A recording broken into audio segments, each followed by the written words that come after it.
Well, we have the agenda in front of us. I'm going to add something on the new business. I want to talk about the Okra grant that we're applying for, so that'll be under the new business. Aside from that, do we have anything? Um, Okay. Do we have a motion to approve the agenda as shown? I'll make a motion to approve the agenda. Second. Okay. Okay. All in favor, say aye. Aye. So, okay, you got the minutes here.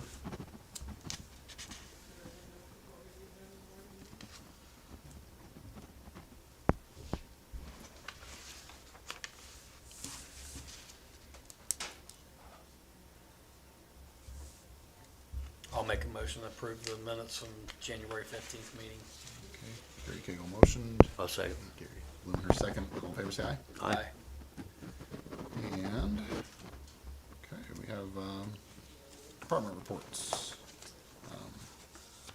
Rob? We'll start out with trucks are running all right as of right now.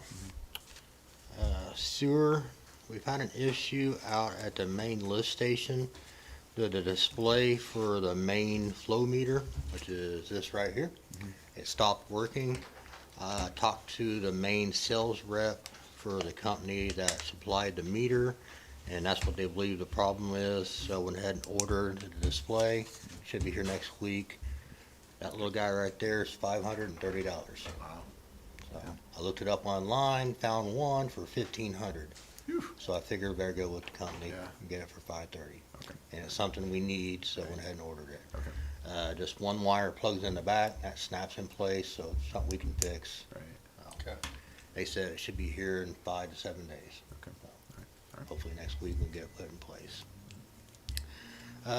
Water side, unfortunately, we had to put another hole in one of our brand new streets down there at Monroe and Adams Street. For a little while, we had a high usage down at the water plant. Chase and I, mainly Chase, was trying to figure out where it was at. We started popping manhole lids, traced it down to that intersection. We used that listening device that we'd purchased, narrowed it down to 2 spots.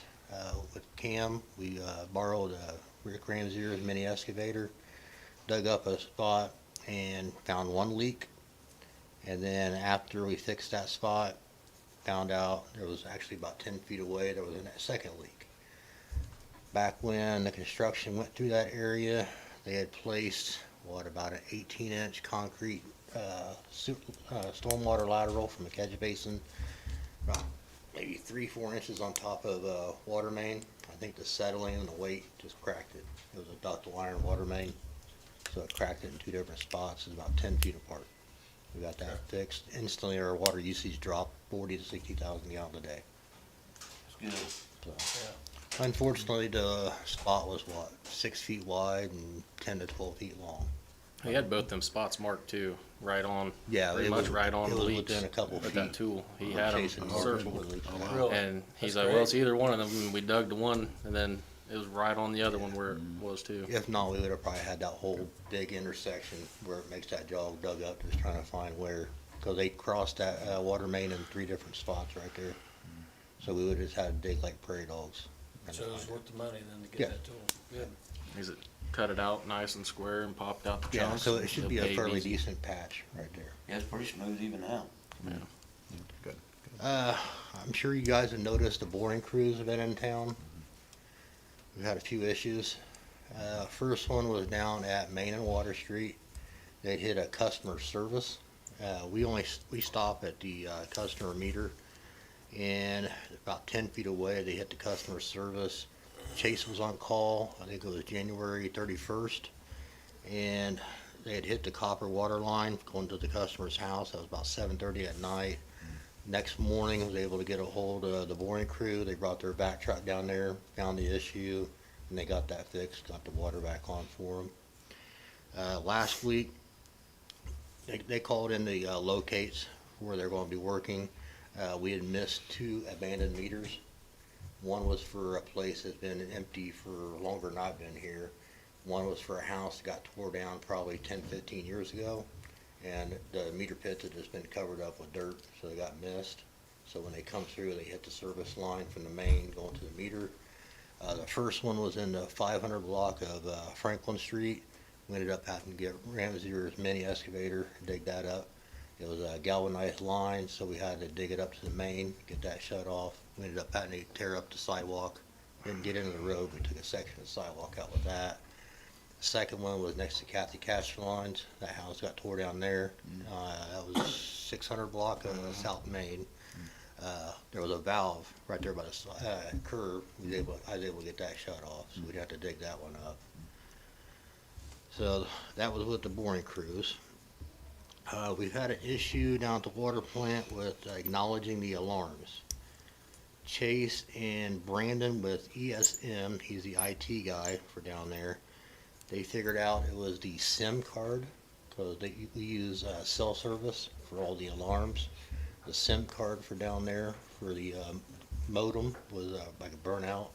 So Chase and Margaret got a hold of Verizon, got that ordered. That should be here in a few days. So that should be taking care of that problem. With the computer issue, when Brandon was on the computer, they can do that remotely.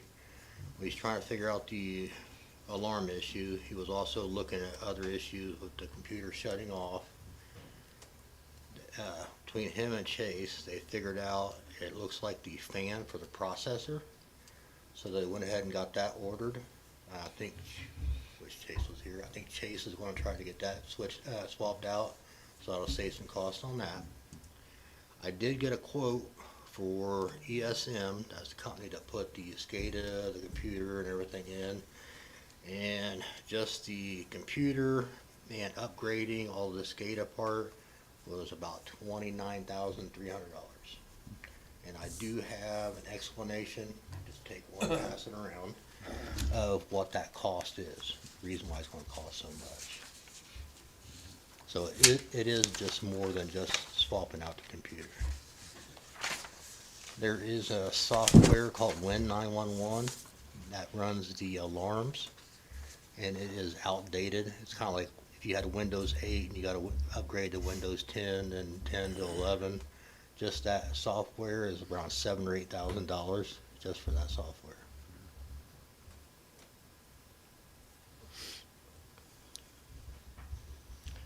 And if that processor is the issue, we won't have to upgrade as of right now. But that's just something eventually we'll probably going to have to do. Because I think he's saying that the end of life for Windows 10 is around October. Yeah, that's for updates, and I was talking to Chase about that, and he said that that computer cannot, that software is not compatible with the updates, so they have to turn the Yeah, updates once off. we've got to go to a Windows 11, then we're probably going to have to bite the bullet Yeah, on yeah. doing that. But that's, so we don't get software updates on Windows 10 anyways, so that's, Yeah, that's the because bottom line. that caused an issue once before. Yeah, for what getting It caused an updates. issue with the alarms and some of the Oh, SCADA issues. We got updates when we shouldn't have, or? Yeah, Okay. it was on doing an automatic Windows update, and yeah. it had to get shut off. Right, yeah, that's, so I mean, but that doesn't affect us, Yeah, as they're right just- now, They're just no. they're not, we wouldn't have gotten the updates anyways. so, Exactly, yeah, exactly. so, yeah, I asked Chase about that, and he said, I guess it's a water-cooled processor, but it's basically set up like a gaming PC. Yeah, And it gets, because the processor so it has to be water-cooled, and he said that cooler is gone bad. And so he's gonna replace that and thinks that we won't have any shutdown issues after that. So it'll save us $30,000, so, but yeah, someday we'll have to upgrade, but I don't think we'll have to do yeah, it. we're trying to kick the can down the road a little bit longer. Right, yeah. But at first, they couldn't find what the issue was, that's why we were Yeah. looking at the higher Right. dollar amount. Okay, yeah. Last but not least, we're looking at purchasing one, if not two, battery-operated stick pumps to pump out meter pits. We do have a couple of hand-operated ones, but if you got a lot of water coming back in the pit, it just takes too long. I just kind of looked, they're around $400 a piece.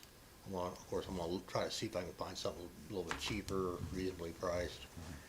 But, we're gonna look into that. We'll keep one probably on Chase's truck and one out at the water plant. So if like somebody's on call and needs a pump out a meter pit, there'll be one down there for them to use.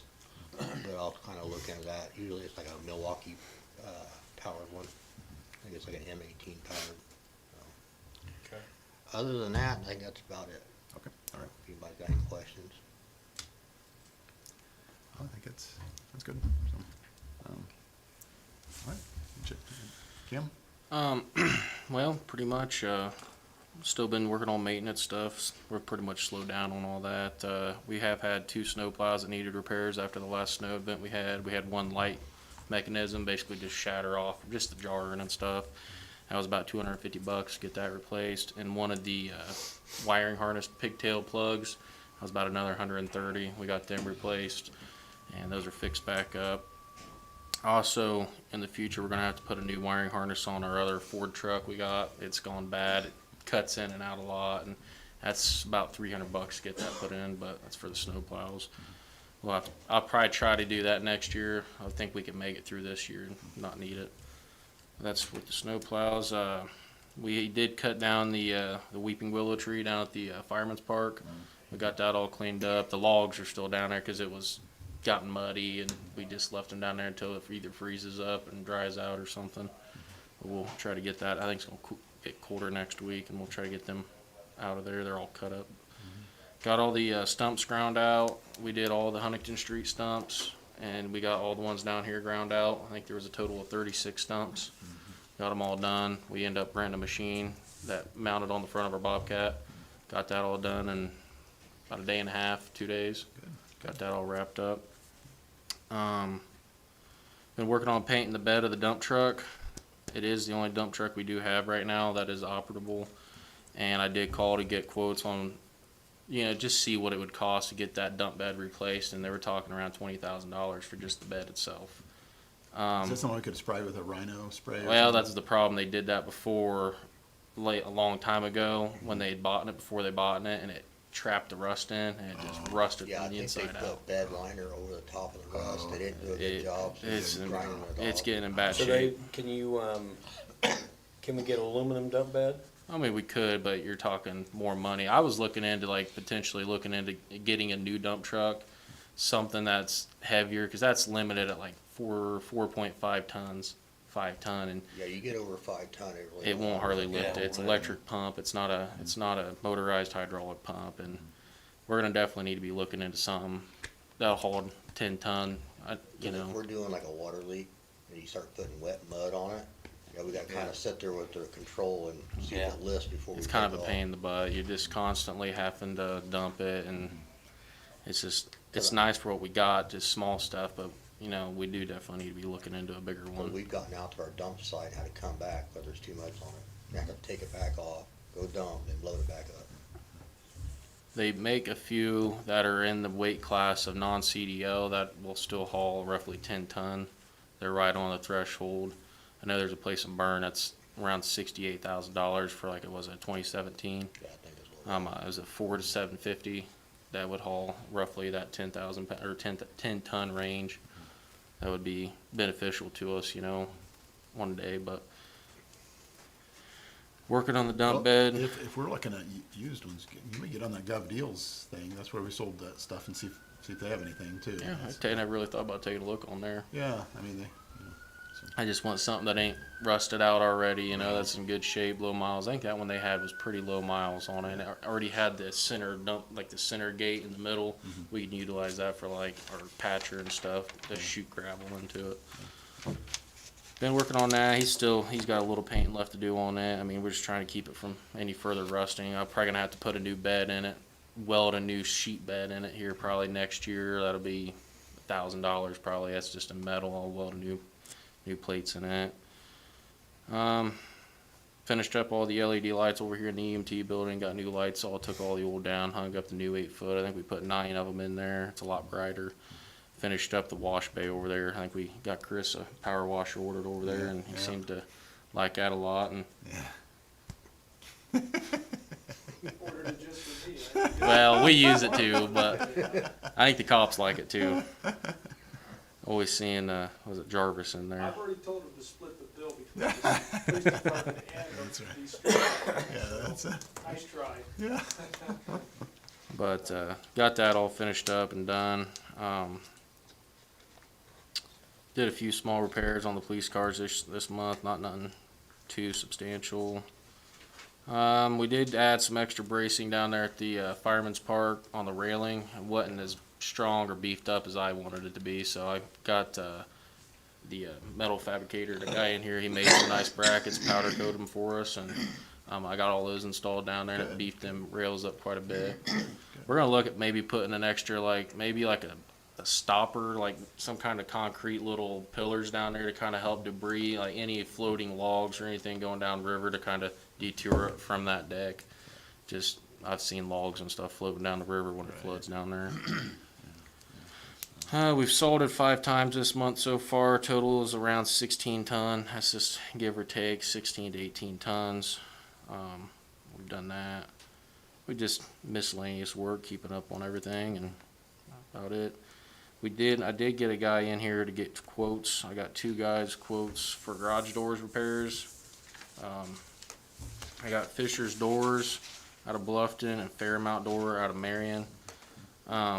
So what the issue is, our Salt Bay door over here, it just basically the whole bottom's rusted out of it. All the other panels are good, but the bottom one, we do need to essentially keep that door shut. Kind of helps keep the moisture from drying out of the salt. The salt will get real hard and crusty, and then you can't scoop it. Need to get that repaired. The other bay door, it's falling off. It needs repaired. I got a broken spring in the EMT building. It needs done. He recommended doing both springs. He's like, if you're gonna do the one, they're both the same age, you might as well do them both. Get new bottom seals put on those doors. He's gonna service all of them on top of that. I was also looking at getting garage door openers on our shop up there. We don't have openers now.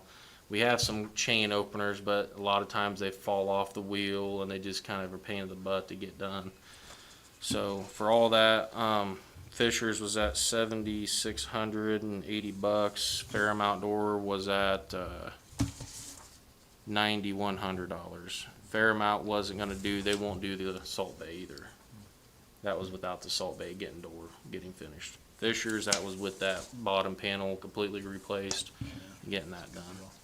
Fisher done my doors, and I'd highly recommend him. Fisher's, yeah, he's seen, Fairmount was how much? which one? Fairmount. 9,100.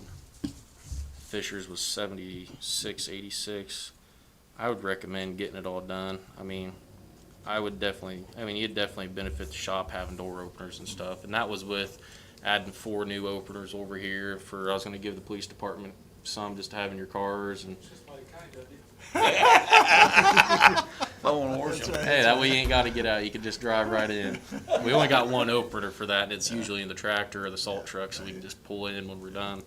What's the cost of the police department? I don't know, half. $7,100. But I definitely think the garage door openers in the shop would definitely be a nice use. I mean, just essentially pulling equipment in and out, kind of helping save on the heat bill, and Salt, be a- midnight, in and out. yeah, it's just when you're in there, you're constantly shutting the door, opening Yeah, the door, shutting yeah. the door, opening the door, and it'd just definitely be nice to have. So a nice segue to that, to give consideration to, is we were talking about the preparation for the weather today, checked all the generators. And it become evident, as it has before, but we just kind of overlooked it, that the city garage doesn't have a generator. If something happens when the power goes out, they're completely without any kind of ability to do anything in that shop. And with the addition, especially of overhead doors, with motorized overhead doors, there probably needs to be given some consideration. And it wouldn't have to be a big generator, nothing like what we have here, we have in the police department. But something should be, that's something that needs to be looked into about putting an alternative energy source up there in the event the power failed, because these guys are gonna be. Could we get one of those $1,000 generators and just attach a plug into the? I don't think you can because of the air compressor. That air compressor, when it kicks on, you see the lights in there just. Do we need the air compressor to be on generator though, or do we? Don't we have one, Robbie? You got that military generator I don't down think here. any of the military ones ever did run. Yeah, I mean, it was kind of hit or miss. Yeah. and it hasn't rained in a while. No, I thought there was a portable. There's a great big trailer. Oh, that's right, we have a portable one, that's right. It's a great big trailer, and you have to have a certain plug to plug it in. That would be for like, I don't The only know. thing I would caution about using something that's portable, excuse me, is that when these guys need, when things are bad, these guys really need to be out. The last thing they should be doing is messing with a generator. That was one of the reasons why we put an automatic standby. They're not that expensive. Again, I would say probably a 10 kW, or maybe even an 8,000 kW would be adequate. They've got that air compressor, that would probably burn up a portable one at 5,000. Yeah. I can't remember, that's not three-phase, is it? No, it's single phase. Single phase 220? Yeah. Yeah, I don't know what the average draw on that thing is, but the standbys, automatic standbys are really the way to go for governmental entities. That they need to be out there doing their thing instead of messing with generators. And they've already got natural gas that runs up there, so it would be an easy plumb right into the natural gas. Yeah. That we don't have to worry about, being around to fill it up with gasoline all the time. Right, right. So I only offer that up as a consideration to, Probably a good idea, for yeah. emergency preparedness. Yep, yep, yep. But those are the garage door I was looking at, so, I mean, Yeah, we should probably vote on that. So you recommend the $6,800 or 70? 70, I would recommend Fisher's. Fisher's, okay. How much He was it? seemed like it was 76.86. Okay. Do you have a motion to? I'll make a approve that? motion. Okay, Gary Blumenauer's motion. I'll second. Gary Cagle second. All in favor, say aye. Aye. The other line of business I got is lawn care. So we was having Brooks, what was it? I can't remember what you call it. Brooks Lawn Care, I think is what it's called. We had them doing it. It was very hit and miss with them. It was, I'd have weeds in some parks, I'd have no weeds. Getting them here was kind of hard, and I just ended up canceling them, and I've been looking at other people. Guy named, I think his name's Chris Cross, Lawn Care Service. I think he's out of Bluffton.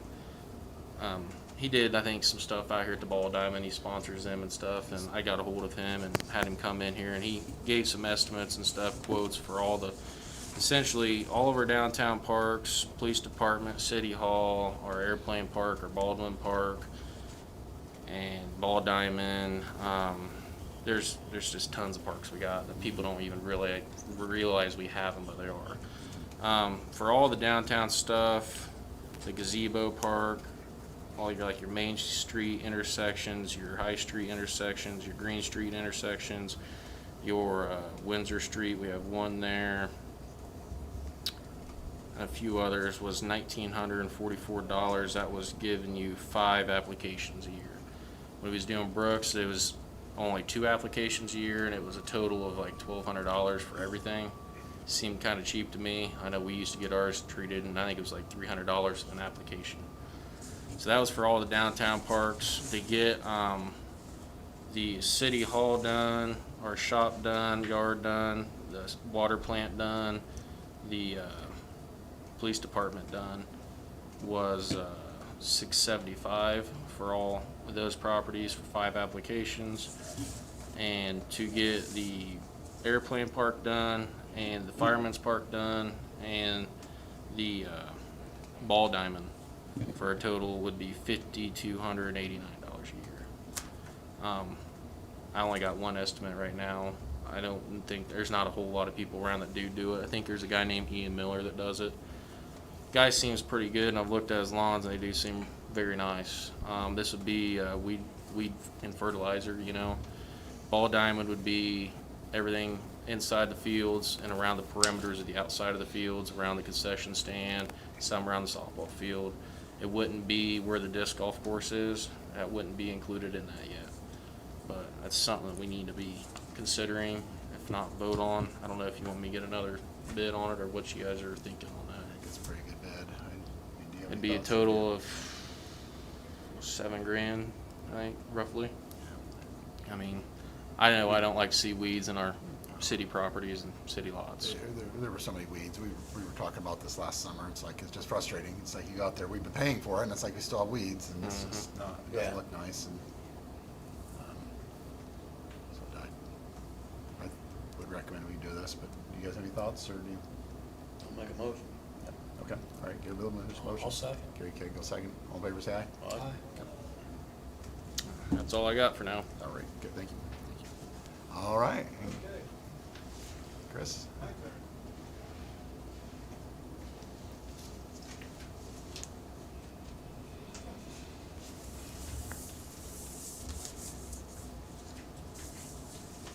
It's gonna be you have to stand up there, none of these other guys do. I feel complicated because I built the system. Hey, I built the stand for the microphone now. Oh, yeah, that's right. Can't take all the credit for But you this. won't even stand that. No, I told you I was in You got a microphone back there. Oh, okay. Oh, that's right, Mary Beal's not here. Ah. Wonder if she's watching online. Oh, my. Oh, where's our newspaper at? Well, bad weather, I'm sure. It's, she'd probably even drive in.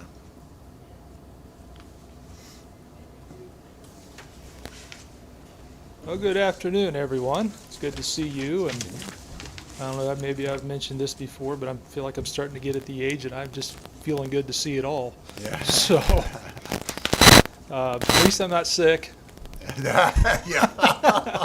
and I'll let it go at that, Mayor. Yeah, thanks. The other comment I was going to make is, who needs a wife when you got Cameron Bonowit to help spend the money for the police department? She even at Christmas. Appreciate that, Cameron. Always looking out Hey, I for, can take it always out. looking We'll out take it out for first shot. your better or our better interest. We'll I'm lock the sorry. door. Quick question on the doors up there. Was that to kind of tighten the gap? Because there's some really big gaps I noticed when we were washing He's cars. recommended, he's gonna try to see what he can do on the side seals on the outside. Yeah. He's gonna replace the bottom seals. I think he's gonna try to fix the sides up. Probably gonna have to redo the metal wrap on the door later this summer.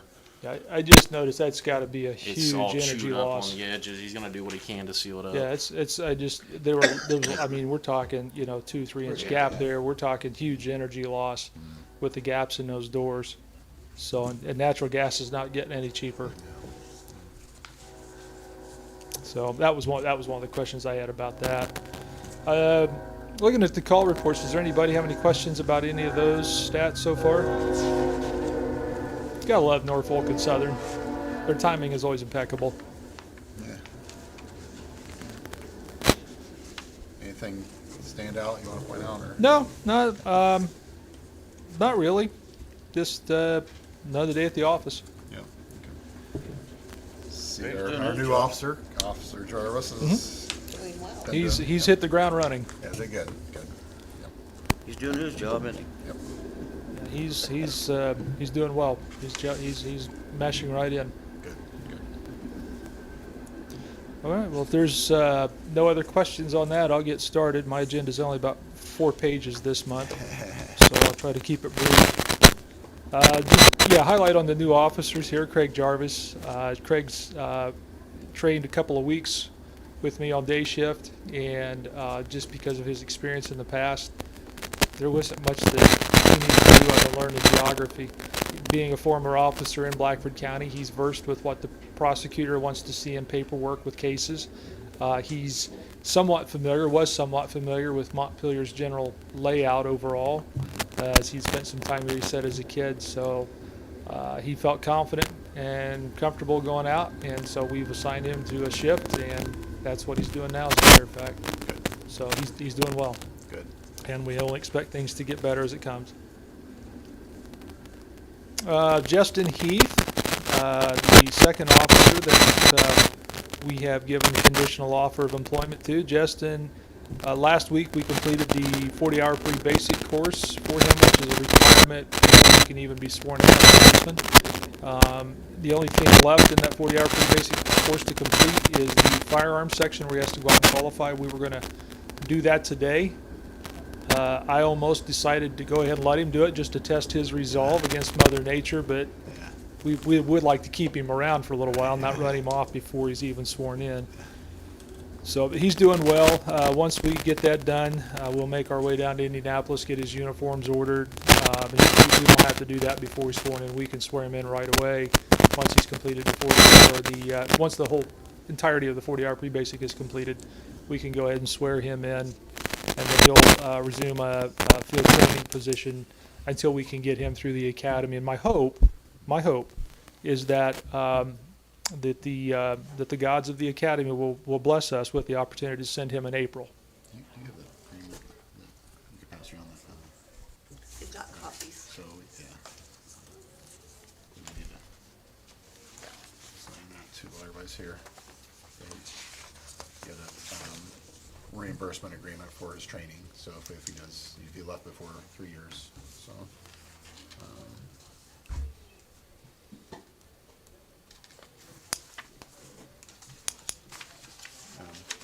Sorry. Oh, no, you're I fine. better do that Hey, before we it's your, forget. it's your meeting. I'm just, You're just here. yeah, that's right. This is your party. I'm just an attendee. We need to sign- Is there anything else we need to sign over there? Or do It's on the agenda for later. we- Okay. Do you want me to go ahead and Yeah, go ahead. continue forward here? Okay. So again, yeah, the hope is to get him enrolled in the April Academy class. Then once he's out, that would put him up to about, I think, September roughly, for the 16 weeks. And then we would bring him back until we could get him acclimated to the way we do things as far as locally, paperwork, things of that nature, with the hope that we would have him maybe out on his own by November or December. I know I know it sounds like it's a long way down the road, but when we consider that he is essentially as green as spring grass with this occupation, we want to make sure he's equipped with all of the essentials to provide not only the community with quality law enforcement, but at the same time not doing it in such a way that it brings risk about his personal well-being, getting hurt. We want to make sure we send him out there ready to go. Yeah. Next item on the agenda, as many may know, we are absent one vehicle here in Montpelier at the police department. We are no longer having in our possession a 2020 Ford Explorer. It went to the great graveyard in the sky. Yeah. So on the 17th of January, I was assisting with a funeral and details for a funeral for Larry Knuckles over in Jay County, who was a paramedic that died of a heart attack while he was on duty. And I was on my way back from Portland on 26 out around the area of Walmart, and I had a lady that was traveling east on State Road 26 that pulled out in front of me, and I broadsided her. Luckily, there was nobody injured. She went to the hospital with a complaint of ankle or of knee pain, and my understanding is she was released after that with nothing else to become of it. I was uninjured. The Explorer can't say the same. It didn't meet the same fate. So with that, we're working with the EMC insurance right now. Margaret and I am, along with the folks at Smith Insurance, to try to get that claim settled out as quickly as we can, so we can get get reimbursed for that. And then they're going to go after the other driver's insurance to make restitution to them for settling that claim with us. And we're going to probably need to look at replacing that vehicle, of course. And my thoughts, and something I'd like you to give consideration to, is purchasing another 2023 Dodge Charger like we have. I know, just the phrase 2023, that's not brand new. It's still a brand new vehicle that could be purchased off the lot by a dealer by the name of John Jones down in, I think it's Salem, I think is where they're from, down Salem, Indiana. And that's where we purchased the other 23, and they deal, this particular dealership that they have deals with nothing but police cars or police package vehicles.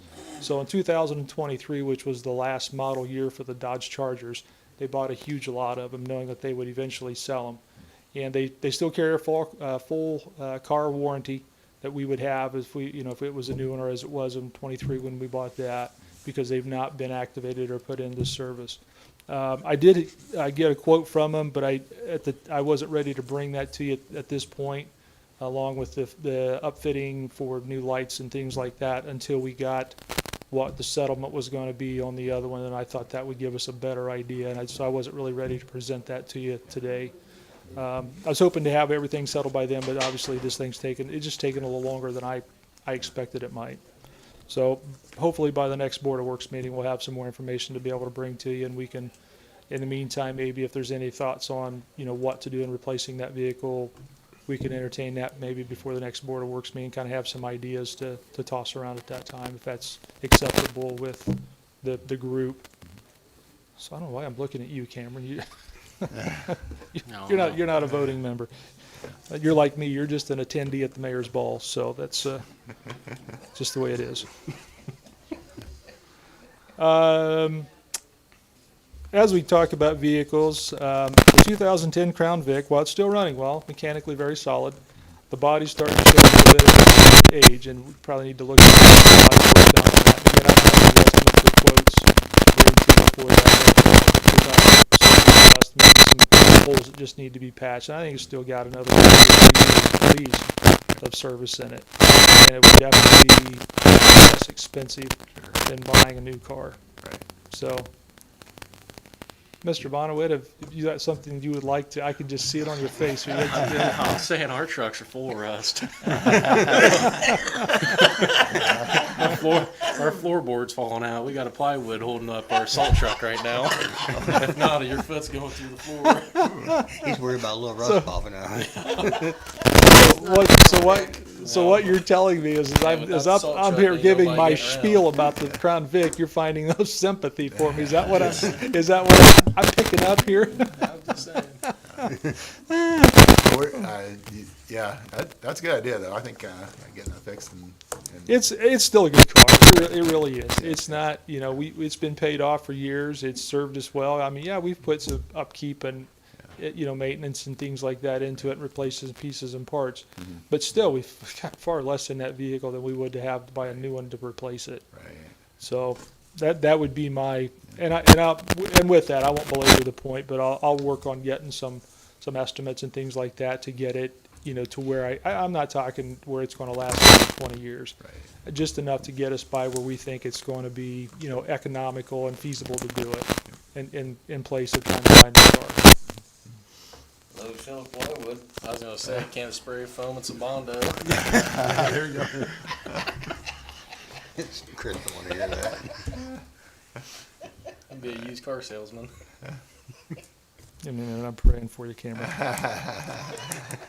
Dollar store has a rattle can. Yeah. Anyway, moving forward, I was hoping to be able to give you, as we've talked about some of the cameras in the city parks and things around the city, I was hoping to have a laptop hooked up so I could kind of show you some of the things that's been going on, but I didn't get quite Has there up been here to problems? get things up here hooked up quite quick enough to, well, I didn't get the laptop set up attached to the TV where I could show it like I was hoping to. So at least at the next council meeting, maybe I'll have the opportunity, since most of the members, with the exception of Gary, are here during that meeting, and kind of give a Right. where we are right now, where we expect to be. So they know what the expectation levels are going to be Yeah. once we get the Baldwin Park, or the Fireman's Park project completed, and get that into the mix as well. Yeah, I talked to Sean Taylor about, he gave us a poll, it wasn't big enough. He said he was going to another site or another work job where he thought he could get another pole, a longer one. But he said if we wanted to purchase it, it would be probably, close to $1,000 if we wanted to purchase it. But he said a lot of times he'll go to these sites and they'll have extras, and he'll pick one up and it won't cost us hardly anything. So he was gonna check to see if he could get an extra one for us. Well, if we get the 1/4 inch of ice that you're talking about, there might be a plenty of poles to pick from. Or a shortage, or because everybody needs something to replace it.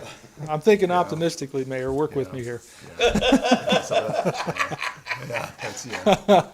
Well, So we just got to hope that if they do snap off, they're taller than 40 feet to begin with. So they got to be like 50-foot poles, and yield us the 40 foot we're looking for. right.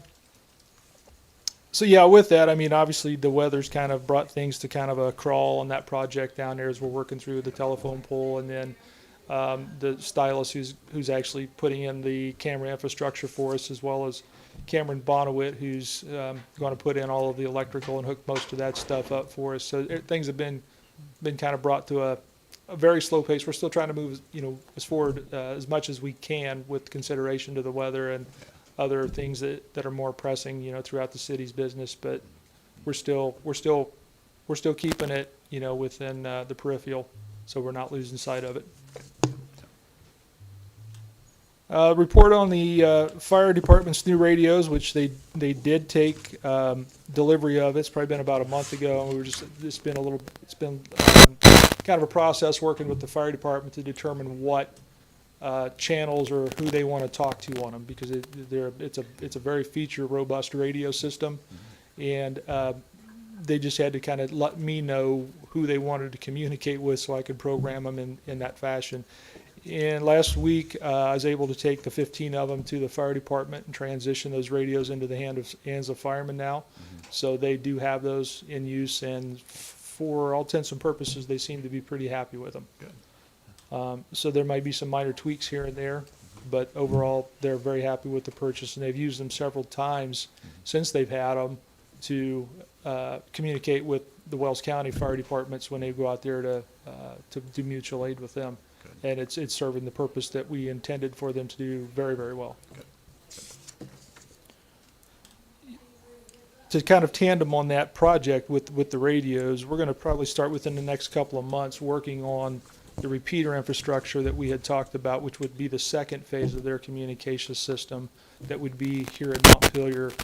And my expectation again is to start talking with some dealers and trying to get some quotes and some designs and things put together within the next couple of months, so that by springtime we've really got a good package to be able to bring forward, and we can present that and hopefully get that approved and get that in place hopefully by midsummer for them, so they will have a very rock solid way to communicate, and a very safe way to communicate too. The last thing on my list is, of course, the big talk here of last couple of days and today even, of course, as we grow closer to the impending weather event that's coming up, with the weather maybe taking a turn for the worse. With I don't know if things have changed, if anybody else has heard anything different, but about maybe a quarter of an inch of ice and maybe 1 to 3 inches of snow, then more over the weekend. The snow I'm not concerned about. A quarter of an inch of ice on power lines and trees is a big problem, especially if we get any wind with it. That's a recipe for a blackout. So, talking with the mayor a little bit today, and Cam, we went around and checked the generators at the police department, the city hall, the civic center, and over here at the fire department. And all of them are operational, with the exception of the one at the fire department, which I believe is just a dead battery. So I contacted Kyle Coons, who's the assistant chief at the fire department. He was going to come in and try to get that rectified before Mother Nature cut loose with the bad stuff. So with that, I'll entertain any questions, and if there are none, that's all I have for you. Did you have any contact with the township over payment, because they were going to help us pay for those radios, or? Yeah, I did a little bit. Thank you for bringing that up. I forgot about that. I did a little bit, and Kim said that she had deposited money with Mrs. Paxton up here at Paxton's Taxes. I've drawn a blank on her first name. Betty? Yeah, there we go. And so they have some money up there. I don't know how much or any of that stuff, but Bob did tell me the other day that Betty Paxton told her that there was a deposit up there for them. Okay. So is that something we should go get, or he's going to sign over to us, or? I don't know. I would, when I talk to him, I suppose I'll probably talk to him within the next couple of days anyway about their radios. I can ask him and then have him come up and speak either with you or with Margaret Yeah, okay. to see what that's going to look like. That'd be great. Okay? Bob did last week, wasn't his half of the contract payment? I'm sorry? He stopped in last week, wasn't it half of the contract payment? Oh, Bob did? Mhm. Okay. Yeah, I'm not sure when the money was deposited. I know it's been within the last month, Okay. but that conversation was brought up that he said he got some. Okay. So, All right, okay. okay? Chris, you said he was doing away with the Dodge Charger. What's going to replace them, I wonder? So your choices right now for police cars are the Ford Explorer, and I was pretty clear on that I was not a fan of the one we had. It just didn't drive well. It didn't handle well. We were told by several dealerships where we would have just routine maintenance done on it that's just the transmission that's just the way it shifted because it was a police car. Only to find out about 2 months ago that the transmission has been broke since we had it. And Ford replaced that at no cost to us under warranty, and it did shift better, but it still just did not drive well. Yeah. When you drive, you would get into maybe areas where the road was kind of washed out a little bit or was rutted. It just really wanted to just jerk you all over the place. It just didn't seem like it tracked right. And that's the only vehicle we've ever had that seems to do that. What's char- Dodge gonna sell now, I wonder? I'm sorry? What's Dodge gonna sell? Did They're you gonna say sell- they they're done gonna away with Charger? Yeah, they did away with the Charger in 2023. The only thing that they have left to offer is a pickup truck and the Dodge Durangos. Okay. And even if I did, and I like the looks of the Dodge Durangos, they're a little more expensive than the Chargers were. But after the catastrophic failures that the state police has had with them, I don't Yeah. think that that's something we want to, Yeah. to have. And they were, I don't remember, it was oiling issues, cooling issues. I don't remember what the issue of the state police, but they lost a substantial part of the fleet once they transitioned. So my understanding, they're doing away with those as well, and they're going to the Chevy Tahoes, which might be fine vehicles, but I just think I think Norfolk and Southern, about right on time there. There's the old 1204. So I just don't feel like a pickup truck or a Tahoe, although they might be the popular kids' vehicles to drive these days. I just don't think they're going to work well for us. I think one, I think they're too expensive for what we're going to utilize it for, and two, I think they're too large of vehicles and have just such a wide turning radius that they're not going to be really that good for an in-town police vehicle. We've got very narrow streets, we've got some really narrow alleys, and we've got some with telephone poles that you could barely stick Yeah. a sheet of paper between the car Yeah. and the poles as you're driving through. And we don't have a good body shop in town anymore. And so I just don't think that a truck or a Tahoe would be good money spent. I don't know why anybody want a truck, really. The top heavy. They're popular. A lot of the younger cops like them. It's the cool kids ride. I don't know. I could probably surmise several reasons why. I just don't think economically, though, it's the best option for us. I just don't. I think it's more money than we need to spend for what's Yeah. available to us to get. I mean, it doesn't really matter what we drive to a point, as long as it's safe and it gets us where we need to be. You put a badge on it and put the words police and register it with the state as a police car. It's a police car. Even if it's a 72 Pinto, it's a police car. I'm not advocating that we get a 72 Pinto. Hey, we can run this out. I'm just saying. I don't really want So it's a pickup. I just don't feel like a pickup truck is Yeah. is Oh, we is the need it. best for us, and I think a Tahoe is too much money and too big. It doesn't turn tight enough, and I think I just when I picture a Tahoe for the Montpelier Police Department going down the street with lights and sirens on, I picture a bull in a china shop, and I don't want to have to come back to you and tell you about any more losses with vehicles. So, Well, that sounds like a good choice then. Yeah. okay, all right, thank you. Okay, thank you. Bob King texted me his report. He also said he got the new radios working, and they're working great. We got a leaf blower and chainsaw through a DNR grant that he had filled out. And they had 15 fire runs last month and 6 EMS runs. And that's his full report. Chainsaw, what else? Leaf blower through a DNR grant. So, okay. All right, well, then we have our claims docket. So we need a motion to approve our claims as presented. I'll make a motion to approve the claims. Okay, Gary Cagle motion. I'll Gary second. Leonard. Okay, all in favor say aye. Aye. Then, new business, reimbursement agreement. That was for,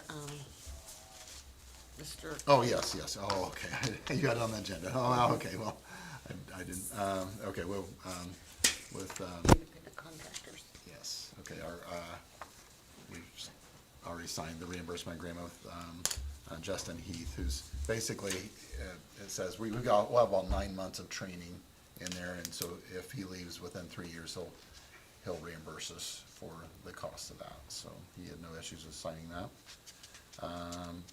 Independent contractor agreement, That's your, building inspector, is it not? yes, I'm sorry, yes, I forgot about that, okay, yes, so Ted Smith is, I've talked with him, he's a retired, building inspector from Bluffton. He worked for the city of Bluffton for several years, basically inspecting, homes to see if they needed to be tore down or not. Monday, we passed a new ordinance basically saying that we can work through a contractor, or an inspector to determine if we need to tear down a house or not. Mr. Smith is very reasonable priced. He's only $30 an hour, which is, so you need to work on call. So, I think we should just go ahead and approve and get him going, so we can, on some of the houses that we are suspect, we could ask if he thinks we should tear them down or not. Our health inspector, what started this actually was about a month ago, or maybe just a couple weeks ago, I guess. Our Dale Carr, our Blackford County Health Department person came in and said he was just in a house here in Montpelier that he thought it was in terrible shape, and people were living there. He forbid them to live there any further, and he said they had kids, and so, and he came and said, you need to tear that house down. Thought we better get inspected, so we'll get inspected and go from there. So that'll probably be the first house on our list. But I'd like to go ahead and approve him as our inspector. Any questions, or do you want to make a motion then? I'll make a motion. Okay, Gary Bloomer's I'll motion. second. Gary will seconded. All in favor, say aye. Aye. Let's see, Wanna go ahead, I think, this, sign it? I'm not sure who's supposed to sign Oh, yeah, okay. it.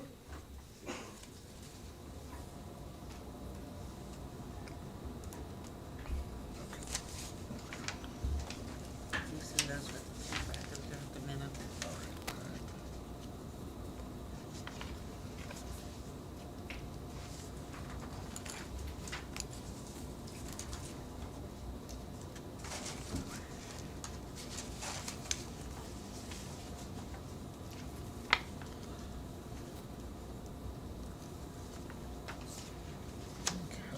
Okay. Parking lot. We need repair our parking lot. It's in very poor shape. And I thought I would take this opportunity to, we run out of parking spaces quite regularly. And we can add on, we've got more space going to our north. And we got some estimates with the new addition. We could probably add another 7 spots by adding another 30 feet going north.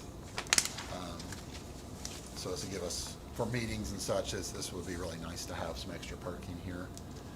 I got 3 bids. First one's from KBL Transport in Portland, $60,545. Second estimate is from E&B Paving, $56,054. And third estimate is from Greens Asphalt, $45,228.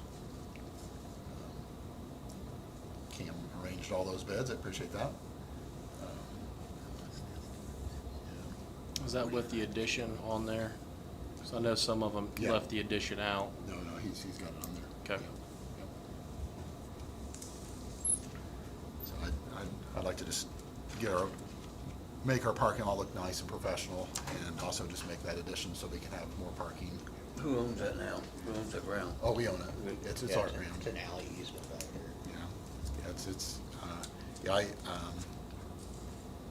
We've got probably 40 feet from the edge of the parking lot. It goes, if you can look at that map there. But this would not go all the way to the edge, but it would go far enough. And, like I said, we could then add an island out here, of parking, and then also add more parking on the side. You gonna make it like square? Well, yeah, probably. Is that what you're basically, Basically, essentially, you would draw a line from the back behind, right here, between that garage and the EMT building. Uh-huh. Square all the way to the railroad. That'd be essentially a 30-foot extension. And what we'd have to do, since that goes downhill all the way there, we got a mountain of millings from the Okay. project they done. We'd have to get them millings up here, get it packed in, essentially build a pad, get it close, roughed in with the transit, and then they would bring in whatever stone they need just to get it exactly, perfect. And then they would just continue paving from here. They'd continue to pave up to here. And then he's talking about, say, adding the parking here, then potentially bring this back a little bit, and then adding in another line of parking here. So you could have like an opening here, an opening here. You'd drive in, you'd park, back out, then go out. And then you'd have another line of parking here. I think we got some manhole there in it. Yeah, just down there at the end. yeah. I'll make a motion to extend the parking lot. Okay. All right. And Gary Second. gave a motion. Gary Boomer, second. All in favor, say aye. Aye. All right. And then also, we have, as we've discussed before, a water leak at the water department. And I've been in contact with an Okra grant writer who optimistically says this is a good project. He would not only, he said we can get that water leak fixed, but then also we would add in we talked about wireless water meters, which this would be I would love this part actually. This would install all new water meters throughout Montpelier, and people could log in with their phones on an app and see exactly what their water usage is at. So if there's a leak, they know their phone would alert them and tell them the water's leaking. So this would all be included. I believe it's going to be about $900,000. The city would be responsible for about $200,000, which is still a bargain compared to, because we were looking at $450,000 just for the water leak. But actually, everything goes up because if you go through Okra, you have to pay Davis-Bacon wages, which means union wages, and that's kind of raised the price of their estimate and anything we do. But I'm pretty excited about this, though, because I, for one, to get the water leak fixed, we need to get that done, but getting those wireless meters would be nice. And another thing, too, we actually bill then, we wouldn't bill by the 1,000, we could bill, by the number of, water they use, by the gallon, I believe. I'm not sure if it's by the gallon or how. I don't know if it would change the bills any. Oh, it wouldn't. Okay, maybe I'm wrong on that. So, It would but show the gallons used, Yeah. but it won't change the Okay. dollar amount. I wonder if you Okay. could set that like on your phone, like if it goes over so many gallons, to, well, it may, I don't know, but I see. I've got there's a device called a flume. You can put it on your water meter now, and I've put it on some of my rental I properties. think I've seen one down there. And so it'll tell me if there's a water leak, and this would be similar, I believe. So that it would really save our community a lot, because if they can monitor their own water, if there's a water leak and so forth. So I'm excited about that. I just thought that's an update. So you're saying for about $200,000 less, No. the- we're gonna gain fixing our leak plus getting all those meters in. Because if we took that leak on, it's, I think it's more than what you're thinking. huh? What? I'm thinking the meters alone is gonna be more than, Well, we got a bid for 300,000 for the meters and installation. yeah, then the filter on top of that. The filters was 450, but then I was talking to the grant writer, and he goes, well, you're gonna Then be. you got engineer fees and all that. Well, that's true.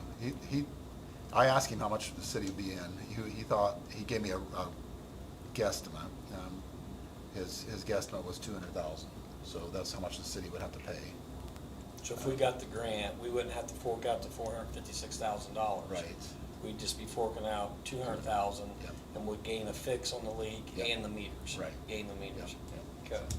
If we get the grant. If we get the grant. And Okay. he has a very good track record, and he thought we had a good chance. So, he said if we don't get the first round, he would do the second round for free, be on him. So What is this? that's Mike Klein, Peter. We've worked with him before. Yeah. So it was a good talk. We had, so that's where We're we're going. trying. Yep. Yeah, I do have to yeah. get 10 letters from people endorsing this project, especially for the meters, basically saying how, maybe from you guys, and just saying that this would be a great project to help our community, since we have such high water bills anyways. We don't want to go run over from a leak, and just, I know a lot of people shut their water off like when they leave to go to work, right, because yeah. they're afraid of a leak. Yeah, so this way they can look, anytime they want to and see if the water's Yeah. leaking or not, if the water's running, and then go back and they can, we print out water reports right now. You should be able to go back and get your own water report from this, because it basically just operates, if it operates like have you ever seen these in operation at all? Yeah, I think they showed me. Okay. Plus, we got a quote once before, and it kind of showed how it works. Okay, so anything else you want to add to that? I mean, or- we can do that with what we got now, just you gotta buy the extra software and tower upgrade. Okay, all right, well, so anyways, so I'm excited about that. We also have we applied for a grant to clean up the Salamone River, especially in front of the Fireman's Park. It's $50,000 a bid,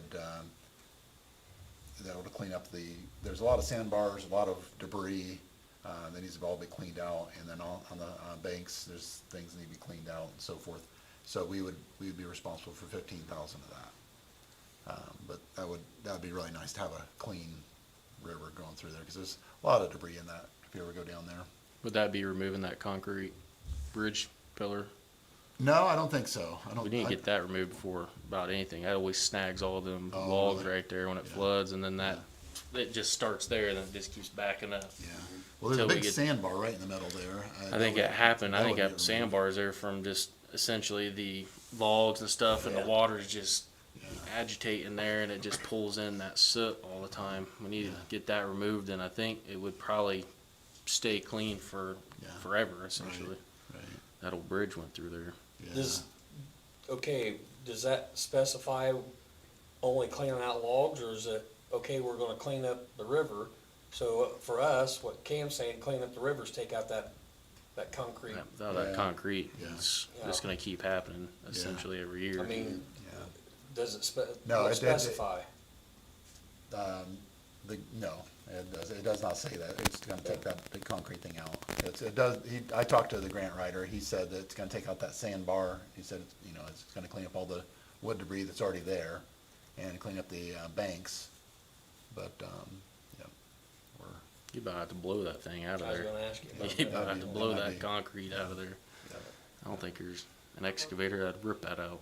yeah. Probably not. It's hard telling how far it goes in the ground. Just call IMI and have them sneak Cross over the there road. one night. Well, honestly, if we ever wanted to build a bridge over there, and I'd kind of ask about that, and put the walkway on that other side, it'd be kind of nice. We'd already have a head start there with that concrete, because that was a bridge at one time for our, Yeah. electronic It's too training. solid if you wanna tear it out. If you wanna build on it, it's probably gonna fall apart. Yeah, well, that's probably true too, yeah, probably Yeah, that'd so, already be there. It would be nice for that. yeah. I know Ramsey's a lot of time, you'll see him down here on 3 reaching down in there with his excavator Mm-hmm. and flipping them logs off of that and betting it down Clean here, that the one out. the bridge we have Oh, now. the bridge, right. I've seen him quite a few times in the past 3 years doing it. Yeah, okay. They just, I don't know if he just does it or if somebody But, pays. out here on 18 too, they'll be cleaning that. Yep. debris out.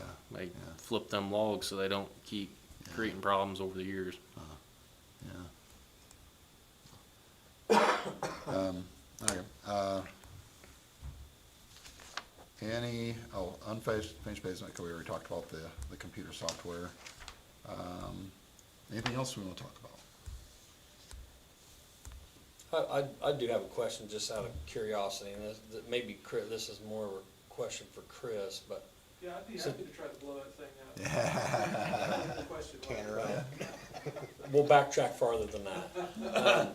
So say we do have a major weather event here. Do we have a place in the city limits that's deemed for our mutual aid for the community to report to? Would it be the Civic Center? Yeah, the Civic Center's, a Red Cross center. Okay, so it is set up that way Yeah, then. yeah, I was but- just curious. Yeah, that was again part of the reason why I talked to the mayor. I asked if anybody was really keeping up on the generator, but we Yeah. had a failure before with Yeah. that. And he said that it's scheduled to start every week, just like ours is, and I think the one here at the fire department, I think, is supposed to as well. Yeah. But we know those things, if they're not kept up Yeah. on, just Yeah. kinda, Well, what worried me was a lot of times in your communities, it's always your schools. Now that the school's not ours, Right, right. so I was curious. That's why the city maintains that generator up there. Yeah, yes, it's not exactly etched in stone, but Garrett, probably what would happen, and things like that, where we would open up the police department immediately for people who are on oxygen machines or medical Okay. apparatus that required electricity until we could get established. It's gonna take a little time to mobilize, the civic center. There's hoops you gotta jump through, and this is where EMA really becomes instrumental. If we do a lot of that stuff as the city, then the financial cost we bear. So we have to go, make sure we go through the right chains so Yep. that we get the help we need, but at the same time, we don't do it make a financial disaster out of it for the city. So are we under District 6? We are. Okay, that's what I thought. And So they were we supposed to would a have, week District before. 6 would have those plans in place for mutual aid, for water, all that stuff. And so Montpelier's definitely included in this, Yeah, Chris? there's a countywide emergency plan, Okay. Yeah. what they call the KEM plan. Okay, And there's a lot of those things in place, so if something happens, we lose power, once the city council deems it to be, an emergency, then we contact Bill Smith with emergency management, he starts making calls to the state. I suppose they make a declaration at that point, and then I think that's when funding from the state starts rolling in to cover the cost of Okay. things like that. it's always good to talk about this stuff, Sure. because you can go a few years, everybody gets lax on it, and then we have an event, okay, who's the commander, who's your point of contact, who's, you have to have to talk about this stuff, A lot of that depends upon the nature, obviously the nature of the event, nature such as, something like this, where it's not likely that we're gonna have an immediate, people who are injured immediately or an immediate loss of life, although it could happen, because people who, if they require, if there's medical appliances, it's gotta be powered up, and they lose juice, we gotta get them plugged in somewhere. So that's why I said that, unless it's something we would have to use the police department for, to assemble, make that, let's say, a headquarters, essentially kind of the war room, if you will, for the disaster. Yep. We're gonna try to pack that with people, because we do have power up there, Okay. inside and outside. Our generator's set up, when I designed that, when we put that up there, it's easy to find, because I told them I wanted a generator that would run the entire police department, including all of the outside lighting and everything, as if there was never a power outage. Because I want people to be able to find us and come to us if they need help. We're gonna try to, we'll try to do what we can with as many people as we can, especially those who need electricity or something like that. And then we're gonna start also rolling other plans out, getting with the mayor, with the city council, board of works, we need to probably work on getting a local proclamation for emergency. And then we get ahold of Bill, and, they start doing stuff on the county level, and that's when things really start happening. Well, I don't mean to drag this out. I just, it's always great to talk about it, because you never know, and, just like our ambulance service, are we hooked up outside of Blackford County, say Eaton ambulance service? Right. So we got people hurt, and what worries me is, we only got a couple ambulances in the county, one's called off, we have an event, what happens? Well, I can tell you that if the ambulance could be an Achilles heel for us. It really could be. It's not uncommon anymore, just like today, I think it was probably about 9 o'clock, they dropped the pager tones for Montpelier EMS to take a transfer from somewhere to somewhere, out of county. So we were down to one ambulance, and that was in Hartford City, and it didn't take long for that ambulance resource to get sucked up either on another call. So, if all of this happens and both of our ambulances out, we're gonna be in a hurt, that's for doggone sure. I'm not not gonna try to gloss that over in some way, put lipstick on And a pig. It's gonna be apologize, ugly. Guys, I know this is probably not the meeting for it, but I've just been through this a couple of times in my life, of the job I have, and, Well, whether the you're in school, the you're- emergencies you guys had. So- this is our community. Yeah.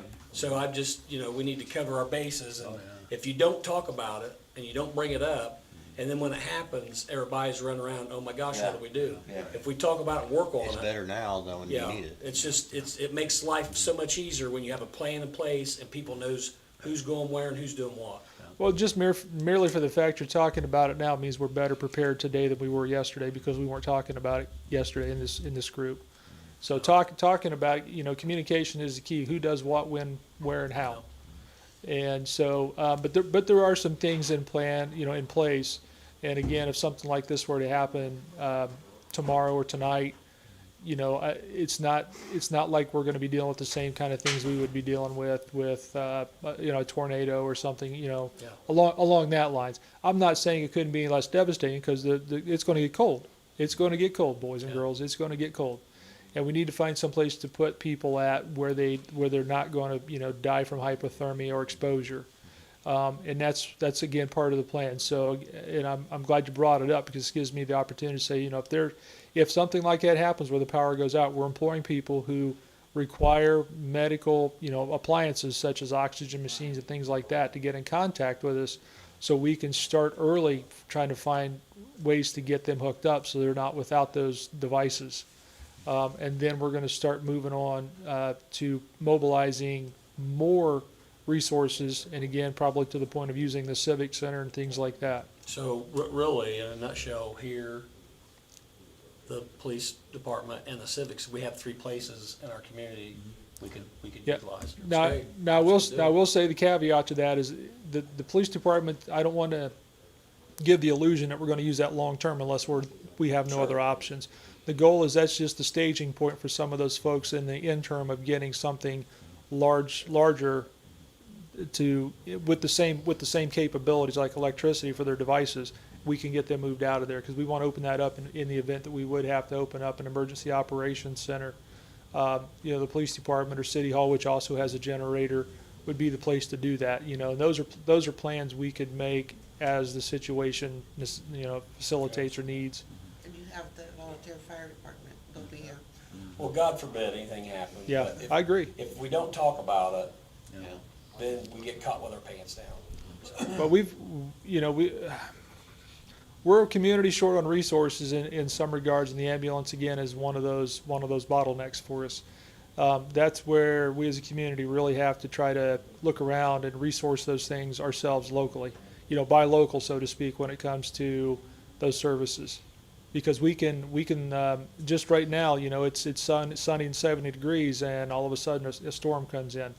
Just like we may have an ambulance over in the garage now, but when the lights go out and the roads get bad, they may be stuck in Muncie, coming back at 5 miles an hour. And until they do, we're well, up the river without a paddle. I don't want to prolong the meeting. I know you guys are busy and stuff, but there's plane crashes, there's helicopter crashes, there's all kinds of stuff that can happen. Well, aren't you Mr. Sunshine? I think about that stuff. That's my job now. Yeah, Bill Smith actually has done a good job. He's got some nice plans. Now, it will get crazy, and everybody will be trying to run around chicken heads cut off there. He does have some, he's been working on plans, and so he's done a good job at that. And again, as the mayor said, it's going to be chaotic, but our goal is to make it an orchestrized Sure. chaos. It's going to be an orchestra of chaos. Well, you answered my question. I appreciate it. Yeah, I tried to do the best I could anyway. So, all right. We have some utility adjustments. We had some adjustments due to No pay gap report. I'm sorry, no, we didn't get a pay gov report, and so we actually charged people for late fees, and they weren't, so we backed off the late fees, which is about $1,077 in overage, so I'd like to go ahead and get those approved to make those adjustments. Do you have a motion to do that? Okay, Gary. I'll second. Okay, Gary second, okay. All in favor, say aye. Aye. Okay, that's all I have. Anybody else have anything we need to talk about? Okay, all right, well, meeting adjourned. You know, the thing about the phone thing would be,